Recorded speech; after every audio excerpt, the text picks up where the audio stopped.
Hi, everyone. We'll give it a second for everybody to start trickling in.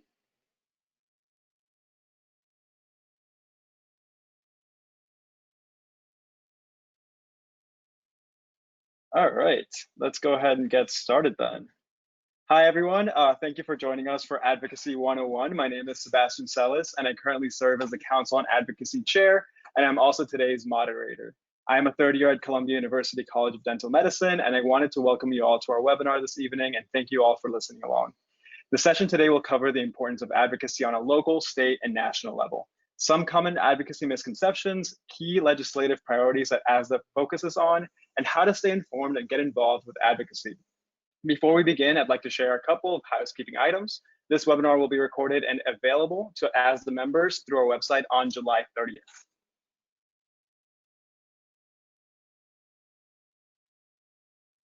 Next slide, please. There you go. I would also like to introduce our speakers. So today we'll have Greg Benz. He is an entering third-year student at Illinois and legislative coordinator for districts 6 and 7 on ASA's National Council on Advocacy. We'll also have Colton Cannon. He is an entering second-year student. I still can't believe that he, made it to trustee first year. He is a powerhouse. He goes to school in Minnesota and is the District 8 trustee, like I said, on ASA's National Board of Trustees. We also have, last but not least, Jake Holtzman. He is like the powerhouse of the workhorse of the council. He is an entering third-year student at Colorado and legislative coordinator for districts 8 and 9 on ASA's National Council on Advocacy. We're also lucky to be joined by our two ASA advocacy staff members, Stephanie Follett and Robin Lieberman. And let me tell you, they are the backbone of ASA. So if you ever hear from someone outside of our main 4 presenters, it will probably be one of them.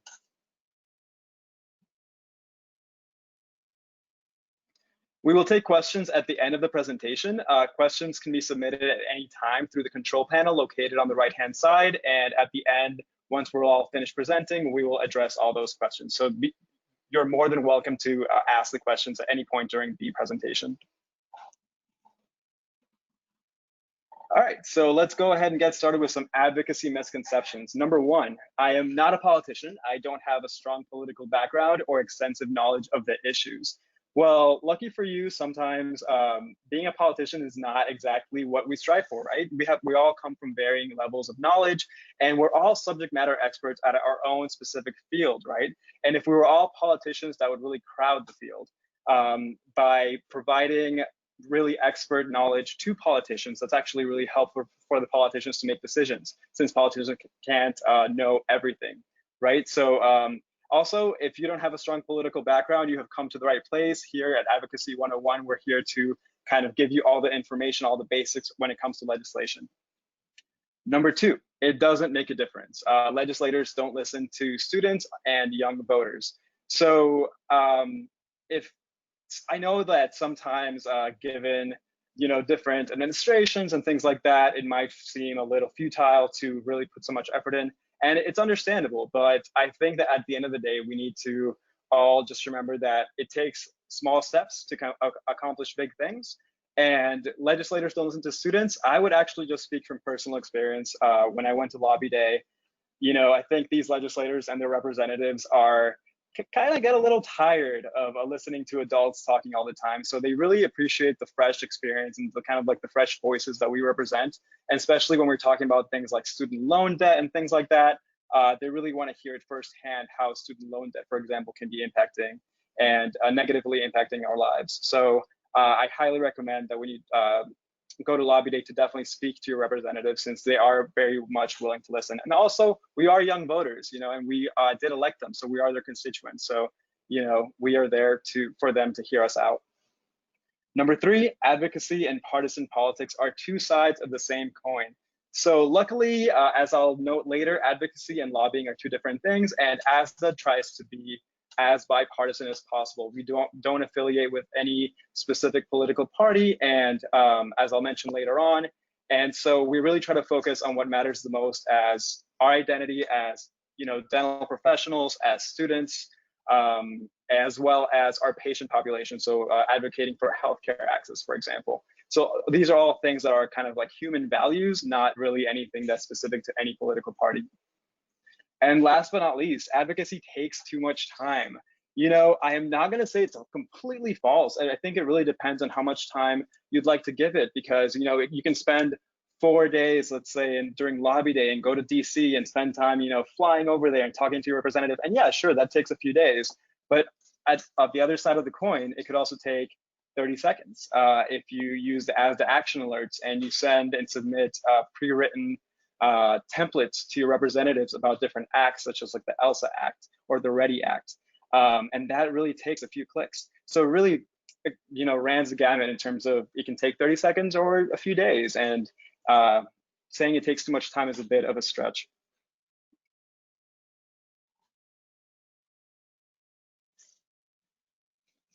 All right, so there seems to be some confusion, and people tend to use these words interchangeably between advocacy and lobbying. So I wanted to make that distinction. So advocacy is the act or process of supporting a cause. And for example, using social media such as Instagram to inform people. So the way I like to think of it is that this is sort of like the horizontal outreach, right? You're talking to your peers, your friends, your professors, your family members, and you're letting them know and spreading information and hearing back, making sure that the conversation is always bi-directional and trying to get your point across as well as hearing their side of the story. This is the way we build truthful, fact-based information. And once we have that information, then we can consider lobbying, which is the next thing. And it's to conduct activities aimed at influencing public officials to support or oppose a specific piece of legislation. So the way I like to think of this one is more vertical, right? You're kind of like talking to a higher up, somebody who actually has the power to make policy changes and turn bills into law. And so this can take many shapes as well, such as visiting members of Congress, writing letters, as I mentioned, as well as organizing a town hall meeting.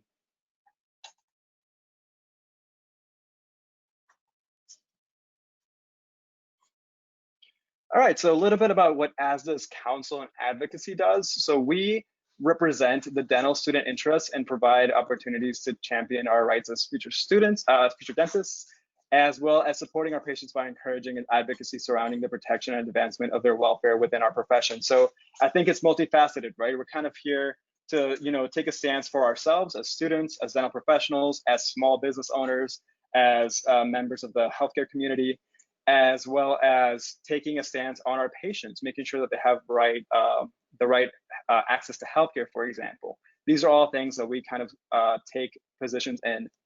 We also submit and sign on to policy recommendations set by other national dental organizations, including ourselves.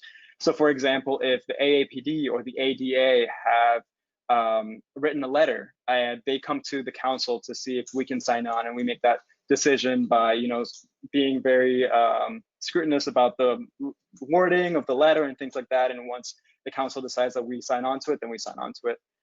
Lastly, this is one thing that we're focusing on this year, is facilitating communication with advocacy leaders at the local, district, and national levels. So one thing that we're doing, for example, as some of the advocacy leaders know, is that we created a group me. And that way it's easier access to, because I know we have advocacy chairs at the district level. We have, you know, the Council on Advocacy. We have legislative liaisons, and, you know, you all do your part. And this form of communication actually helps with brainstorming events. So I know that sometimes we can get groomie fatigue, and sometimes groomies can be a little slow. So we're trying to strike that perfect balance of being able to share that information and making sure that we're all thriving together.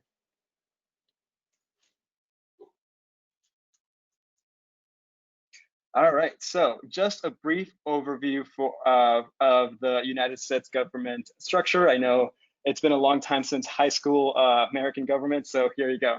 So the Constitution has written 3 branches, or with separations of powers and checks and balances. So the first branch is the legislative branch, and they make the laws.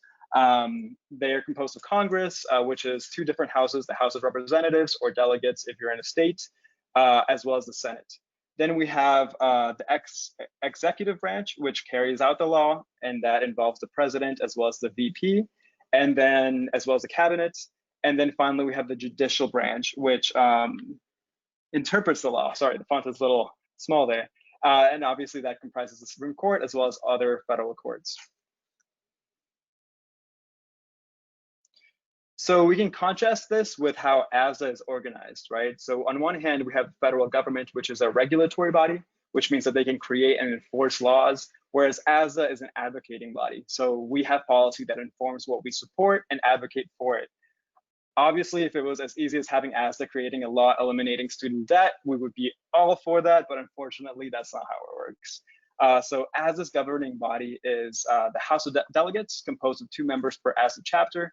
The House of Delegates gathers every year at annual session in order to vote for the policy resolutions that ASDA ultimately supports. And chapters are combined geographically as districts, as you can see there. And the district trustees are the governing chairs at the district level.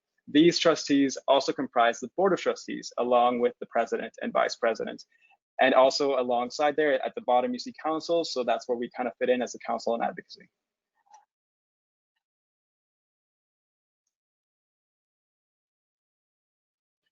All right, so some differentiations between the federal government and the state government. So as far as where they get their power and legitimacy. So for the federal government, it comes from the US Constitution directly. At the state level, it comes from the Bill of Rights, the 10th Amendment. Federal government executes authority over national issues such as declaring war and immigration, for example. And any law that's put into place at the federal level should be followed at the state level. So the main example here is one letter of support that we recently supported regarding taxes, which is the House Resolution 7216, the Small Business PPE Tax Credit Act, which this bill would actually provide a tax credit of up to $25,000 for PPE costs for small businesses. And this includes gloves and masks, but also any retrofitting costs or equipment purchased to mitigate exposure to COVID-19. So this is something that can be applied to all states, right?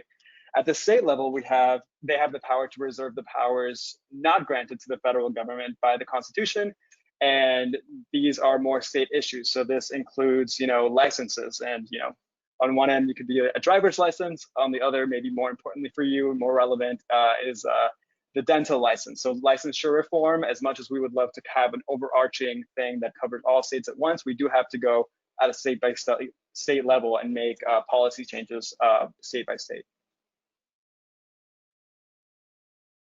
All right, so how a bill becomes a law. So if you're not familiar with Schoolhouse Rock, I'm a little bit on the older side, but I definitely recommend you to YouTube it, see a video of it. It explains it wonderfully, and I will do my best. So we can go to the next slide here. Yeah, so every bill starts with an idea, right? So that's why we are here. We're here to be creators and innovators and think of smart ways to solve big problems, right? And we can tackle them head on and make sure that we're working together and collaborating to create that idea and turn it into life and draft it. So once it's drafted, the bill is introduced into Congress, and then it goes into a committee. And the committee level is where all the compromise, all the negotiations happen, tit for tat. Sometimes, we want the most ideal bill, but in order for it to turn into law, we need to have some bipartisanship, right? And so we need to have some compromise, and that's where that happens. Once the bill has been finalized, that's when it goes to Congress for debating and ultimately for voting. And so let's say it's approved in the House, then it has to go to the Senate to get that majority approval as well, and vice versa.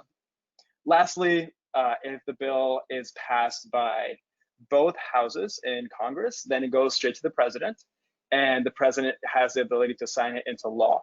If it gets vetoed for whatever reason, then you need a supermajority from both houses in order to make that bill turn into a law.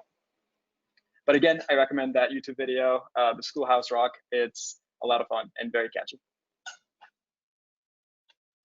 All right, so as I mentioned, we are one bipartisan effort working together with the ADA. We are not Republicans, Democrats, we are the Tooth Party, right? And this is one of my favorite things to say, is that we're the Tooth Party. We represent ourselves and our patients.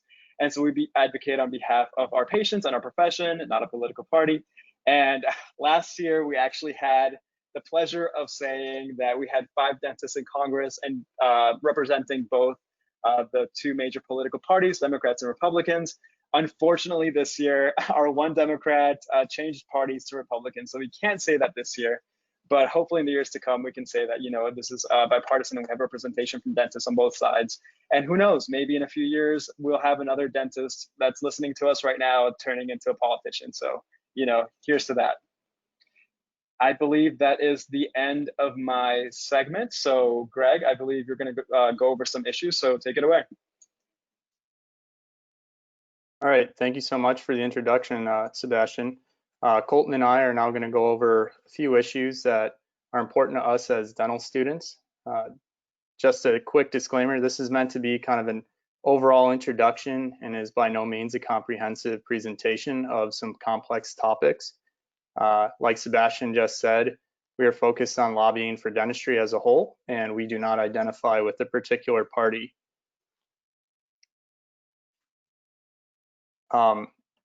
So the first issue is licensure reform, and it's a pretty exciting time for dental licensure reform, but it goes way back, and the timeline on the right of the screen shows that the implementation of the clinical examination began in 1929. However, it was not until 1991 that the live patient exam was recognized as inappropriate and unethical. In 2016, ASA released a policy on licensure, and we have taken significant strides since then. There are currently several states that have accepted non-patient-based alternatives as a result of the COVID-19 pandemic. In fact, 27 states have altered licensure requirements in light of the pandemic, which affects 42 chapters of ASA's 66 chapters. Some of the alternatives include mannequin-based exams and the DL-OSCE, which stands for Dental Licensure Objective Structured Clinical Examination. It's a mouthful, so from here on out, I'll just be referring to it as the OSCE. The DL-OSCE is a high-stakes licensure examination developed by the Joint Commission on National Dental Examinations, and it actually has its roots tied to ASDA. In 2015, past President Christian Peers submitted a request to the ADA Council on Dental Education and Licensure to develop a business plan to create an OSCE exam. Earlier this year, and 5 years since that letter, the ADA announced expedited plans to release the DL-OSCE in light of the national crisis. The exam is currently accepted in Alaska, Colorado, Iowa, Oregon, and Washington. In the 2000s, ASDA, the ADA, and ADEA have taken stances in favor of elimination of human subjects as part of the clinical licensure examination.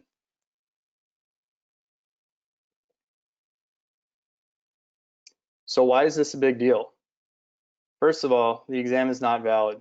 There's no real correlation to passing the exam and being a good dentist.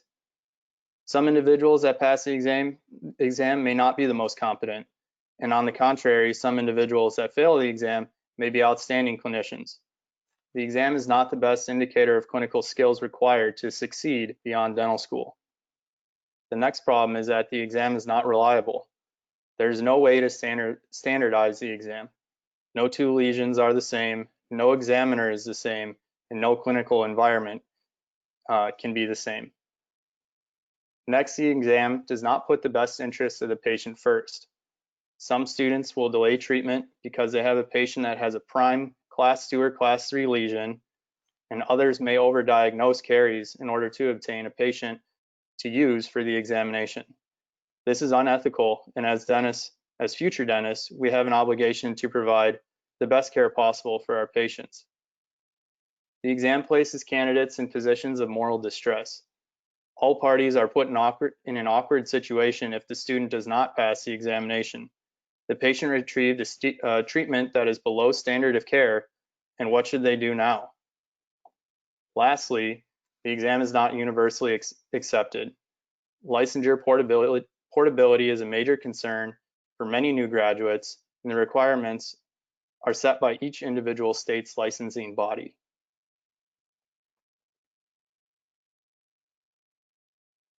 So what is ASA doing about licensure reform?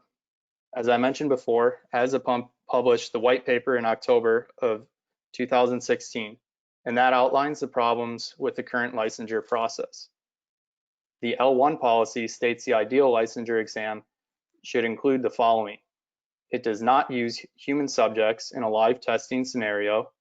It supports a psychometrically valid and reliable assessment. It is reflective of the scope of current dental practice, and it is universally accepted. In addition to making policies, ASA was instrumental in publishing reports on the task force on the assessment of readiness for practice, and ASA was instrumental in the formation of the Coalition for Modernizing Dental Licensure.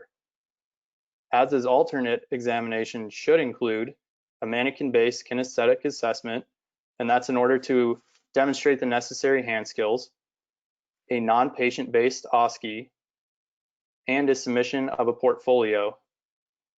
These three things should be enough to demonstrate that the graduates are competent for licensure. Pre-COVID, Connecticut was the most recent to eliminate the live patient portion of the exam in July of 2019.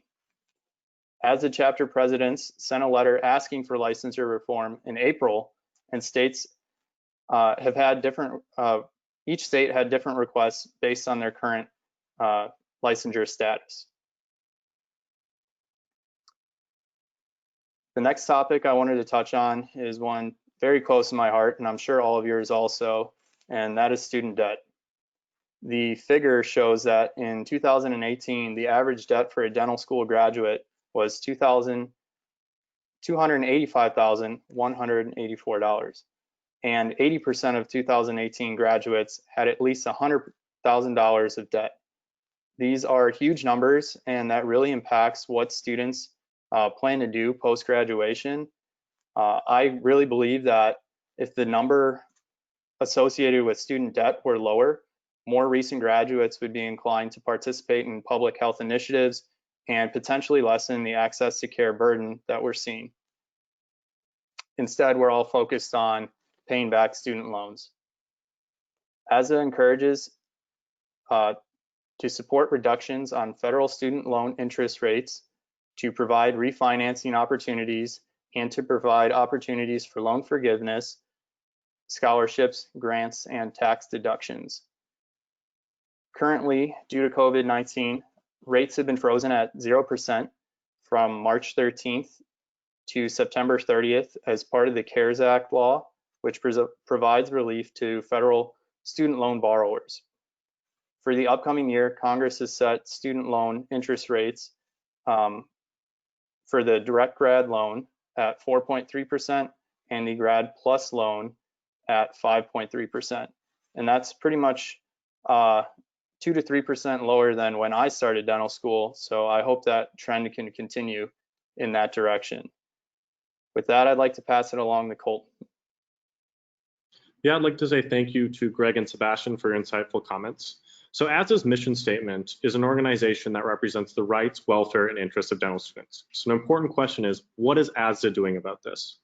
So student loans are obviously an issue in dentistry. It's been clear and proven, and what Greg just said, we can all agree it's an issue. So what ASA has done about it is lobby to include certain principles in the reauthorization of the Higher Education Act. This reauthorization is long overdue. So this act pretty much states and gives the power of the federal government to control some of the financial aspects involved with higher education.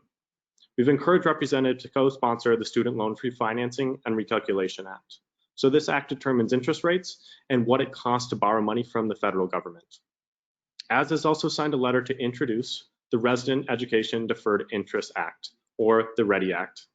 This act pretty much states that if an individual is in a residency program, they are deferred interest and deferred payments until graduation from that program.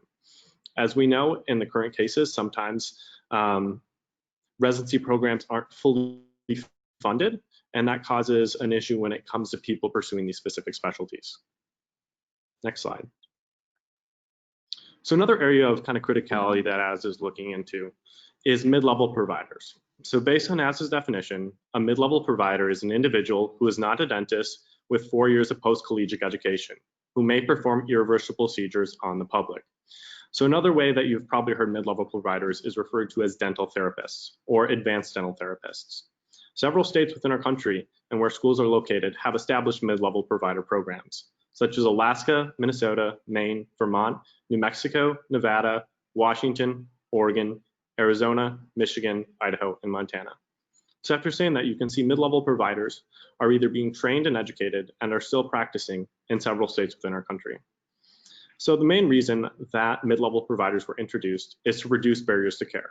The thought is that mid-level providers would go out into rural areas or areas that are underserved in the way to increase provider access and reduce some of the necessary barriers to care. But as ASDA has advocated, mid-level providers are not the solution to the problem, and we have several examples coming forward. Next slide. So ASA's policy states that a qualified dentist should do this. One second.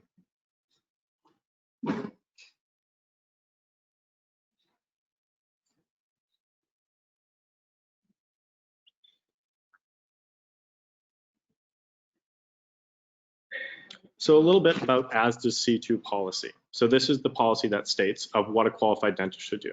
So this policy was introduced at the 2014 House of Delegates meeting and was then refined at the 2018 House of Delegates meeting. The goal of this was to authorize what a dentist should do. So someone that has a DDS or DMD equivalent degree. So it's prescribe drugs, perform irreversible dental procedures, prescribe work authorizations, and diagnose dental treatment plans. So these are kind of the basic fundamental necessities of what a dentist does and what they're educated to do at a high level in order to protect the patient. So the main reason why we're saying this is dentists go through a high level of clinical training and a high level of expertise to be able to do these certain things in order to protect the public and make sure we have a high quality of care. So alternatives to dental therapy that will help reduce barriers to care is the Children's Health Insurance Program, also known as CHIP. This is a Medicaid supplement program that provides children in the United States the ability to see a dentist and get oral health care. Increase Medicaid reimbursement rates and extend coverage of procedures. So another issue is that Medicaid reimbursement rates are so low that dentists often have to see patients at a loss. When dentists often see patients at a loss, they will defer patients and not accept new patients who take that type of insurance. Increase Health Service Corps job and opportunities for dentists in underserved areas. So things like the Indian Health Service Corps or federally qualified health centers that allow individuals who are often newly graduating from schools the ability to practice with potential loan forgiveness programs in order to make a kind of quality living while serving these underserved areas. Increase participation in outreach programs such as Give a Smile or Mission of Mercy. These programs help allow dentists to go out into these areas and see patients who desperately need dental coverage. Community dental health coordinators, individuals in the community who are trained and educated to be able to connect patients with providers. ER referral programs. So when someone has a condition that requires them to go to the ER or has a dental emergency, that the ER referral programs can connect the patient with a dental provider to not only get the care that they need at that time being, but also receive preventative care. And something kind of really important today is teledentistry, something that allows individuals to connect with dentists and other aspects and other avenues that they might not traditionally have. Next slide.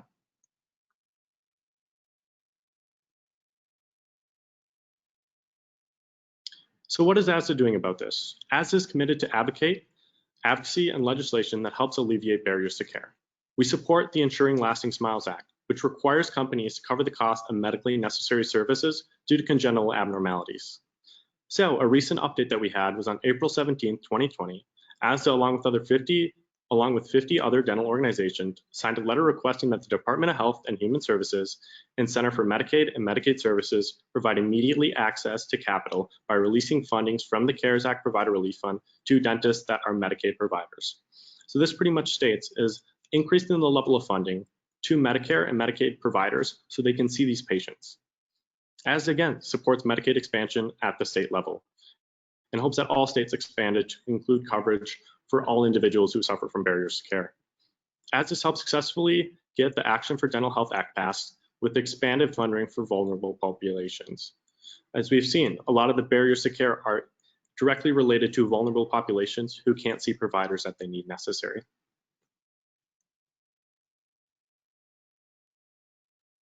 Next slide. And I will pass it over to Jake, who will update you here from now on.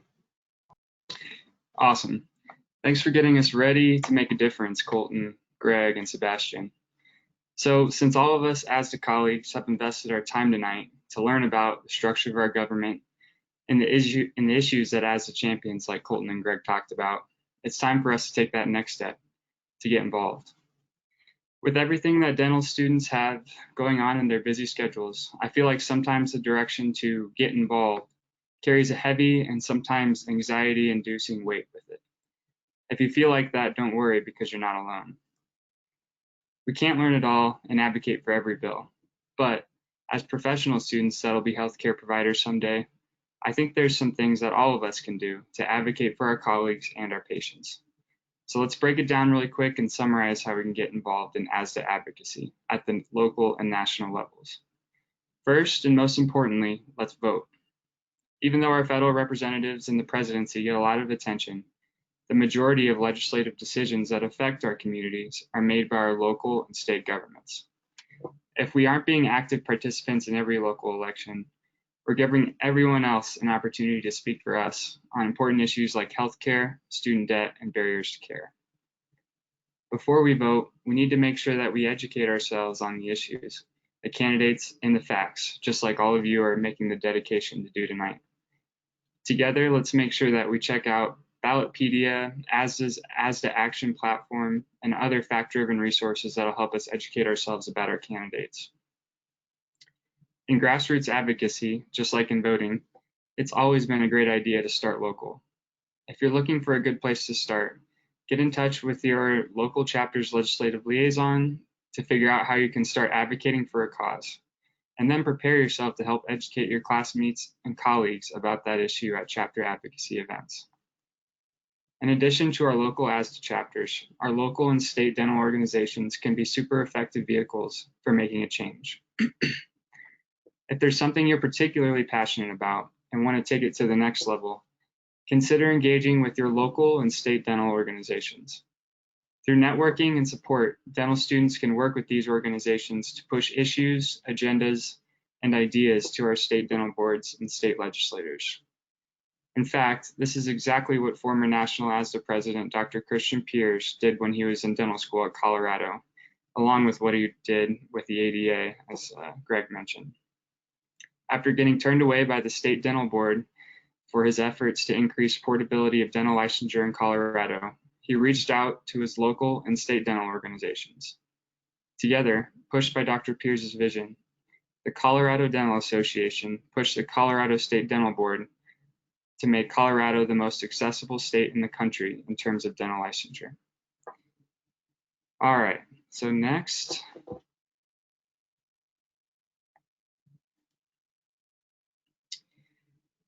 We'll talk about ASDA lobby days. Although I know that many of our state and national lobby days might not happen this year due to COVID-19, we'll have to see. These are some great opportunities to have our voices heard by the people making the decisions, state and federal legislators. Attending these events can sometimes be daunting, so I wanted to include a few tips that can help all of us get the most out of our lobby day experience, whenever that might be. I shamelessly call it the lobby day 1, 2, 3. First, let's plan ahead. Use ASDA Action and other resources to learn who your representatives are. About a week or two before lobby day, it's really effective to reach out to their offices via email to let them know when you'll be there, why you'll be there, and to ask for a few minutes of their time. Second, work with your local dental organizations and chapters to create talking points and select important issues that you really want to advocate for when you get the chance to meet with the legislators. Third, make sure to follow up with a thank you note. This is a great way to begin building relationships with your lawmakers. This can also be a great opportunity to include your ask, as sometimes lobbyists call it, of your legislator in case you forget to during your conversation. But remember, every lobby day is different, especially if lobby days are held virtually or in some other form this year. Just keep these tips in mind while you follow your local chapter's lead. So before we wrap up, we'll, next slide, please. Thank you. How else can ASDA help you get involved? And our big answer this year as a council is ASDA Action. It's ASDA's official new grassroots advocacy platform, and we need all of your help in getting as many ASDA members signed up as possible. Together, we can use this platform to encourage our elected officials to support a bill, review state and federal legislation, look up candidates running for office, and we can find out who our elected officials are. So check it out on ASDA's website. Just after this meeting, go ahead and Google search ASDA Action and sign up your phone number and your email address so that you can receive text messages and email alerts about important advocacy efforts. Spoiler alert, if you haven't heard already, there's a huge prize that's going to be awarded to the school that has the highest percentage of signups at the conclusion of Advocacy Month. So get everybody signed up. Next slide, please.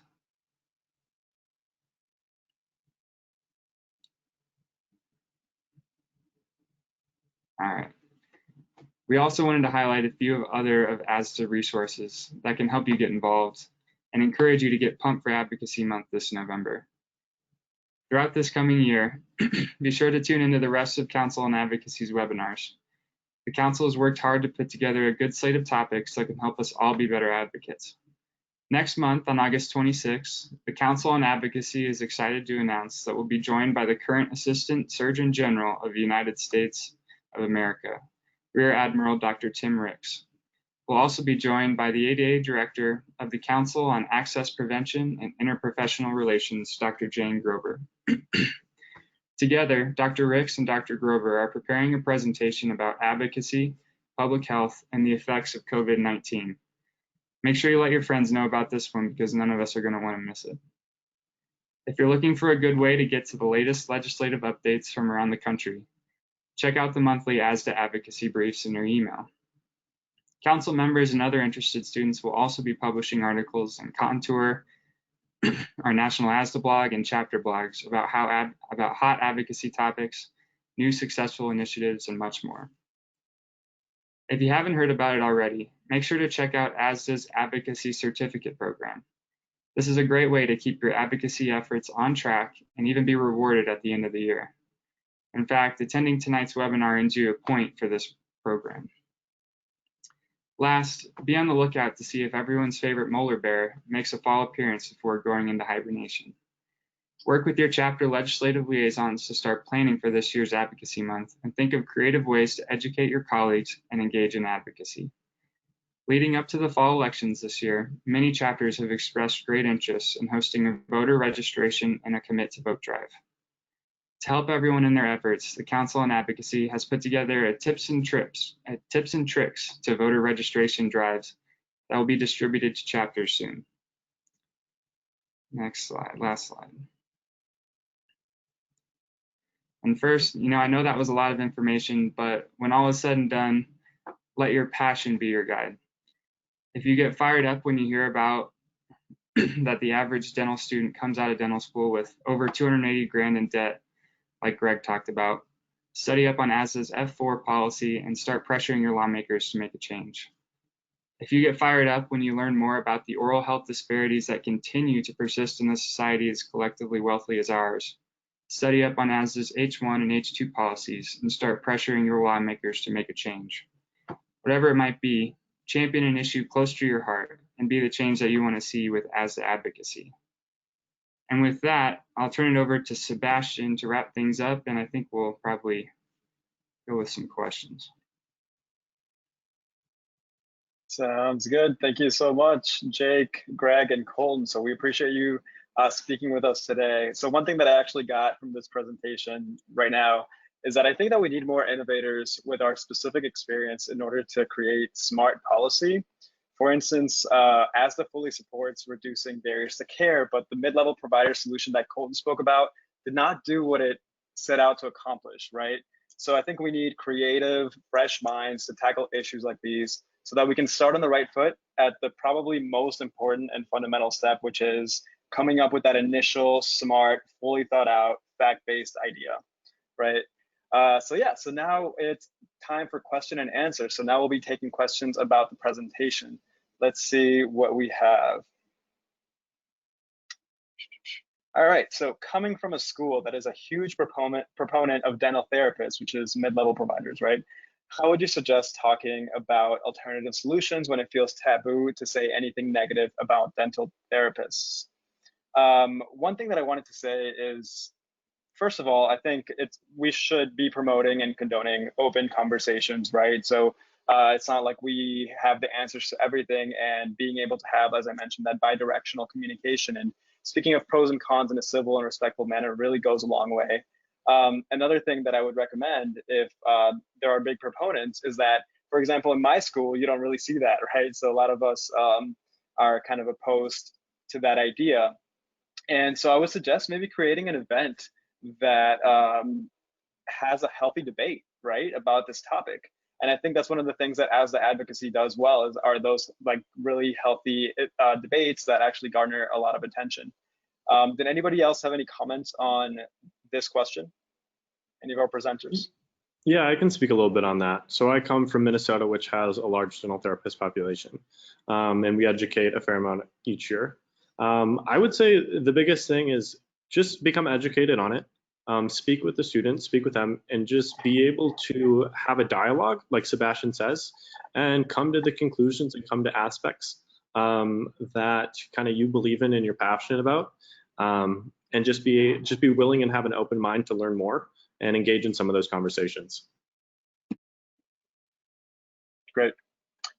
All right, so question number 2, how can I get students in my chapter excited about advocacy? Greg, did you want to take this one? Yeah, I can take that. Thanks for that, Sebastian. Good question. And I'm going to give a really cliche answer at first, but that is increase awareness about advocacy at your school. You will be really surprised the response that you get just by holding a discussion about it. Personally, I started throwing tidbits of advocacy in our town hall meetings, which would be something to do at like, what is ASDA at your chapter type of presentation, which I'm assuming most chapters will be holding virtually this year. The other thing to do would be advertise the certificate program that Jake talked about, and that's a way for regular members to get involved, and that provides an incentive. Lastly would be provide something tangible to them. In the previous year, we provided people an opportunity to go to our state lobby day, and that really incorporated just regular chapter level members outside of the executive board on our chapter to want to engage and learn more about it so that they can speak to representatives on dental issues. Yeah, all great points, Greg. One thing that I wanted to add is that for Columbia, so we have this like farmers market every Tuesday, and one day my legislative team decided to kind of go out there and give out free hot chocolate during like an autumn day. I think it was October. Actually, it was November for Advocacy Month. And in the cups for the hot chocolate, we actually added information about policies that we were supporting or opposing at the time.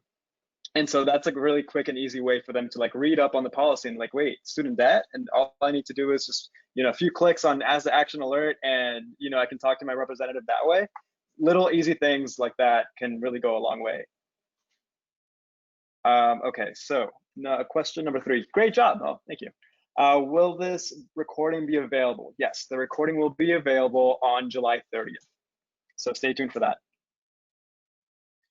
Okay, so question number 4. I'm a new legislative liaison for my ASA chapter. How do I learn to be an exceptional liaison? Great question. Jake, did you want to take that one? Yeah, I'll start on this one. Great question, and we all start somewhere as a legislative liaison, and it's great that you are showing interest in wanting to really excel. First, I would definitely take a look at ASA's advocacy part of the website. There's great how-to guides that we're even updating that can really kind of help you get a basis of what ASA chapters typically do. If you haven't already, take the advocacy track test that's also found on the website that can kind of help you gauge where your chapter's at and what kind of things might help you improve. But definitely reach out and connect with your legislative coordinator, whoever that may be on the council. And, we're all really excited and want to help everybody really kind of grasp ideas and get things kicked off. But like these guys have mentioned, there's tons of ideas and tons of things we can talk about, but I think just being genuine and genuinely excited about the issues you talk about with your classmates and colleagues and small conversations and at events really goes a long way. So, just keep doing your best with that.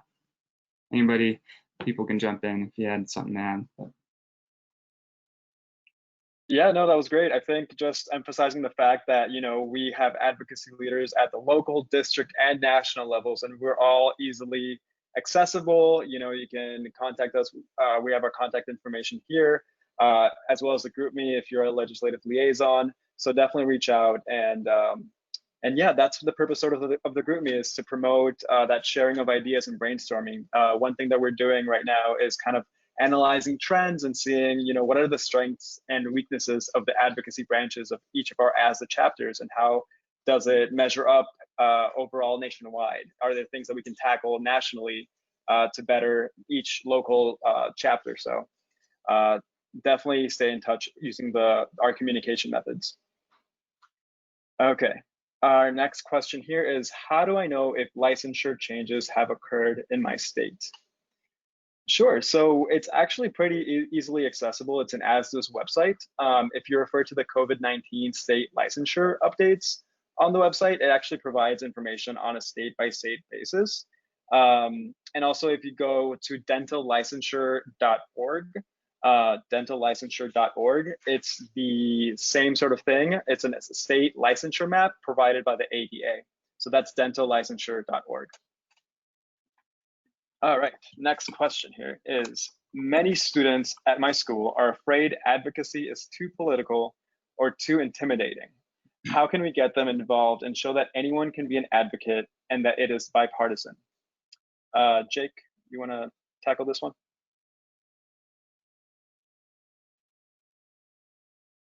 I believe you're muted, Jake. Sorry about that.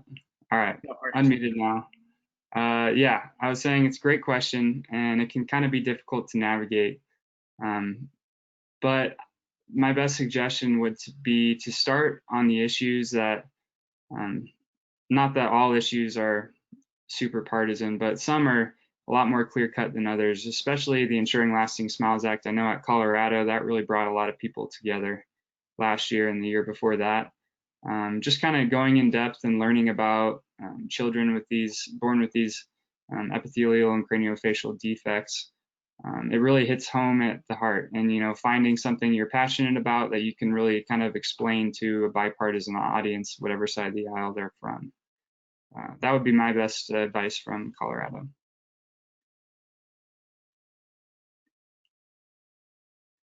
Thank you, Jake. Yeah, no, and we have a lot of different kind of social events just to gather people around. I know one of the main ones is like Red, White, and Brew, right? So you can probably imagine what sort of, things happen there, but it's all with the legislative focus in mind, advocacy focus in mind, and yeah. All right, so next question here is, how has any of ASDA's legislative priorities changed in light of COVID? Would one of you guys like to take this one?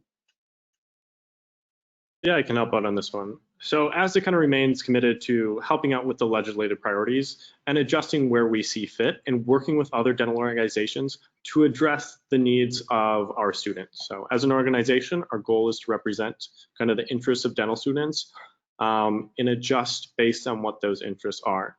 So the Council and Advocacy and the Board of Trustees are continually looking at what issues are impacting dental students and how we can respond as an organization to successfully and effectively do within our power to be able to help on some of those issues. So those things are examples like licensure. We noticed that licensure would be an issue going forward with some of our students due to the inability to take live patient exams. ASDA swiftly and effectively lobbied in a lot of states to get changes. That's just one example of kind of the power of ASDA and the ability to adjust on the fly and kind of being able to be collaborative and work with other organizations and kind of be successful on many issues. Yep, and this is, thank you, Colton. This is a great plug for the Advocacy Brief, right? Since that not only does it do like chapter spotlights and things like that of events that are going on, but it definitely specifies any sort of like current and recent events related to COVID specifically, especially during the summer. Okay, next question is, AdPac still offering lunch and learn reimbursements? Yes, they are. Great question, and you can actually download the form on our website in order to have that happen. Let's see if we have any more questions here. How do I find speakers for advocacy events? So, Jake, would you like to take this one? Yeah, I'll just kind of start with, I think one of the silver linings of everything that's been going on is a lot of people are working from home and might have a little extra time, especially people working in big organizations and the ADA and the CDA and different things like that. So now is a great opportunity to reach out via email to ASDA alumni, state dental associations, and really anyone you can think of that you think might be interested in, participating with your classmates. That's kind of how the council was able to reach out to the Assistant Surgeon General of the United States and a director at the American Dental Association, because people really want to get involved and help, if they're given the opportunity and have the time. So I would just say go for it.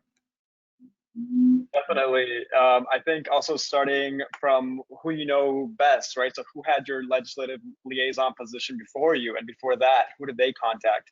Because for a lot of classes, these previous speakers are actually completely new speakers, right? So that's somewhere to go from. And like Jake mentioned, the state dental associations, the county and city dental associations at New York, we have NYCDS, as well as NISDA, the New York State Dental Association. And we contacted them one day because we wanted some prizes for some of our Advocacy Month events, and they actually got us like Knicks tickets. We got Oakley sunglasses and things like that we could give out. So another way to incentivize people attending and learning about advocacy, obviously, is giving them a little bit of a physical incentive, right? Okay. Question coming up is, what are other legislative issues as the monitors? Greg, would you like to speak on this one? Yeah, thank you. Some other issues would be the opioids crisis, vaping, vaccinations, and even like water fluoridation.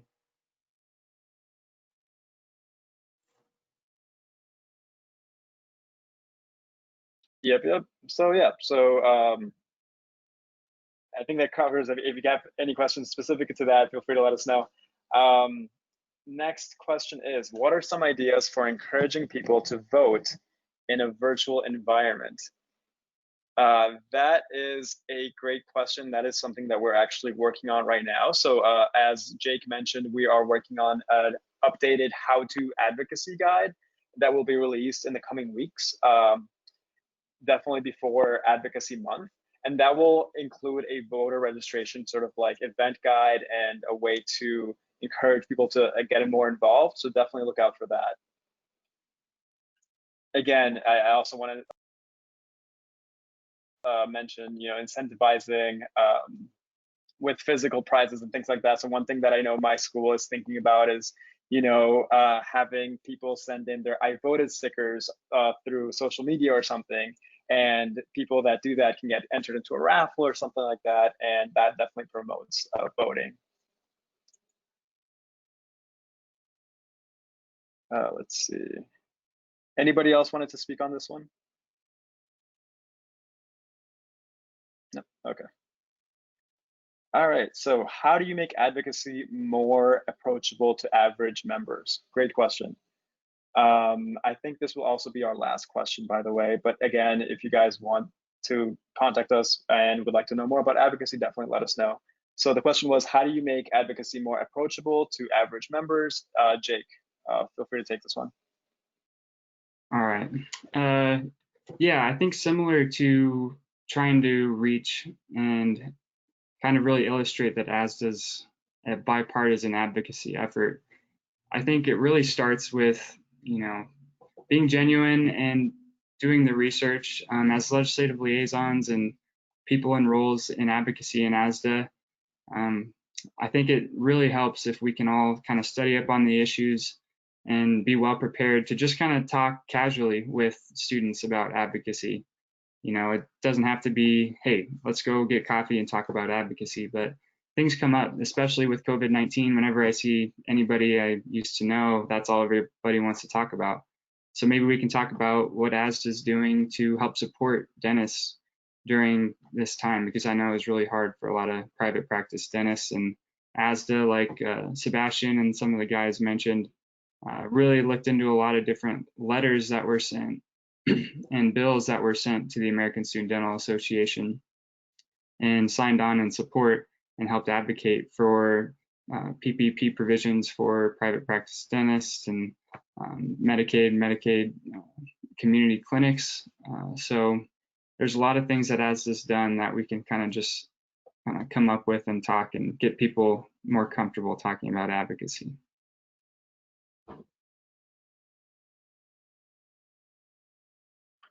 Thanks so much, Jake. And yeah, I think that wraps up all the questions. Thank you all so much for joining us today.